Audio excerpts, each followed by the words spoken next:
History is a graveyard of empires.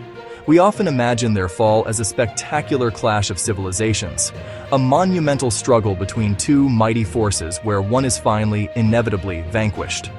We picture towering walls crumbling under the relentless assault of siege engines, great armies clashing on blood-soaked fields, and legendary cities put to the torch.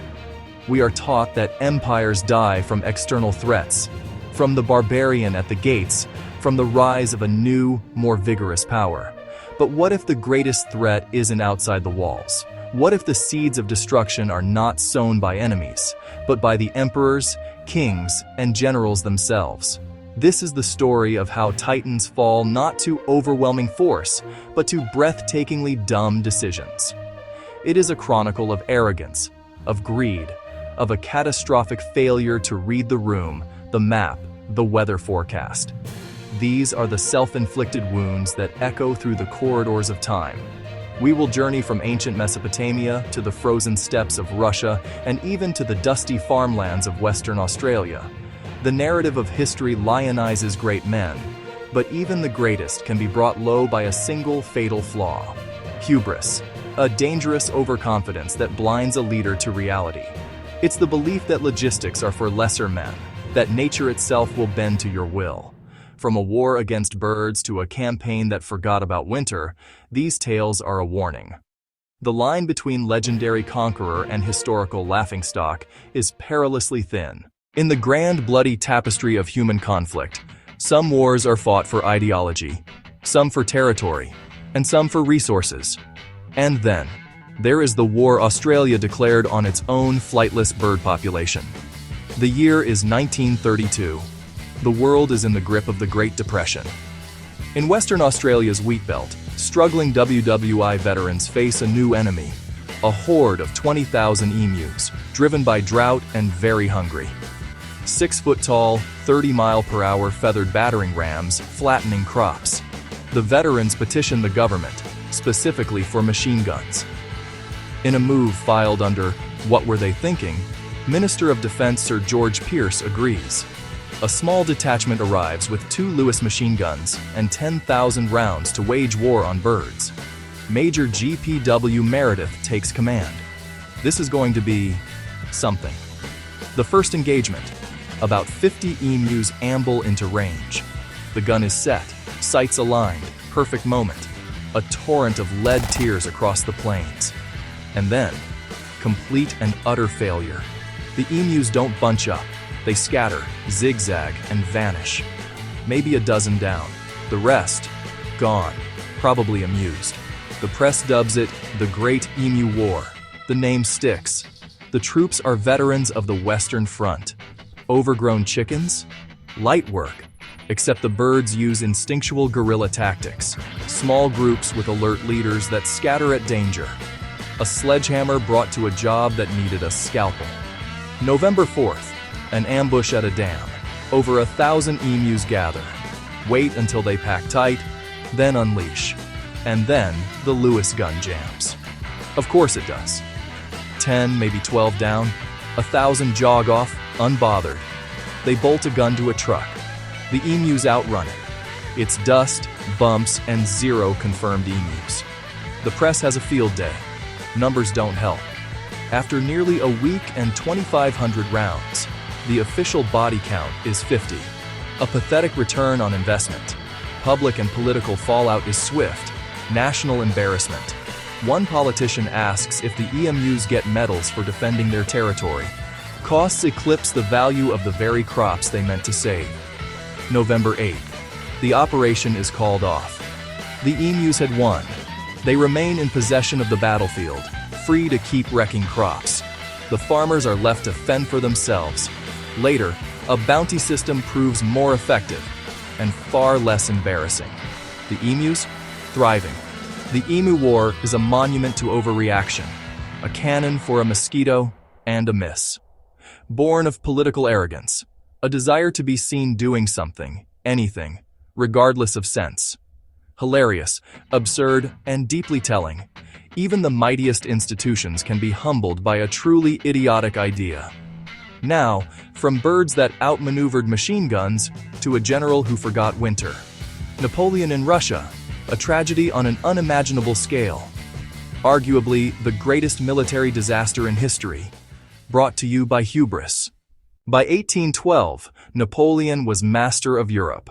From Spain to the borders of Russia, he had redrawn the map, humbled monarchies, won victory after victory. His target, Tsar Alexander I, who defied his blockade against Britain.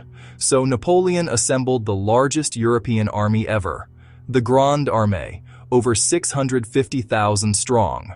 March to Moscow, force a decisive battle, crush the Russian army, dictate terms. The army's size was a psychological weapon. Who could stand against it? Except Russia isn't Italy or Austria. It's vast, sparsely populated, terrible roads, and brutal weather. The invasion begins in June. From day one, the army's size becomes its own worst enemy. Supply lines stretch, roads turn to mud, horses die, men suffer malnutrition and disease.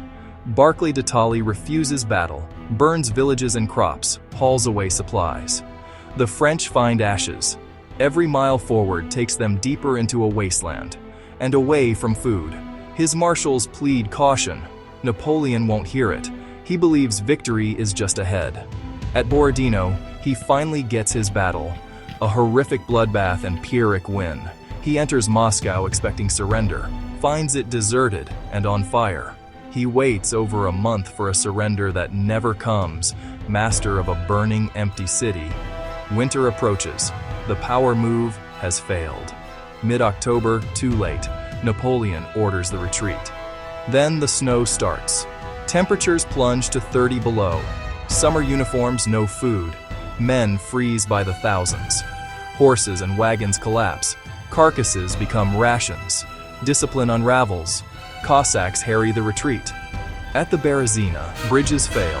Thousands drown or are crushed in panic. Napoleon abandons the army to save his throne. Of 650,000 who marched in, fewer than 100,000 stagger out. His invincibility shattered, enemies emboldened, the beginning of the end. Hubris, belief in destiny, contempt for logistics, geography, and winter. March to capital works in compact states. In Russia, it's a death sentence. He wagered an empire on a single audacious move, and lost. He didn't just forget winter, he believed it wouldn't dare stop him. Long before Napoleon, another ego marched into a trap for glory and gold. Marcus Licinius Crassus, Rome's richest man, set his sights on Parthia. What could go wrong? Rewind to 53 BC. The Roman Republic. Marcus Licinius Crassus, richest man in Rome. Part of the first triumvirate. Caesar conquers Gaul. Pompey has glory. Crassus has money. He craves dignitas and gloria, the triumph he hasn't earned. Target, Parthia, rich, powerful in today's Iran and Iraq.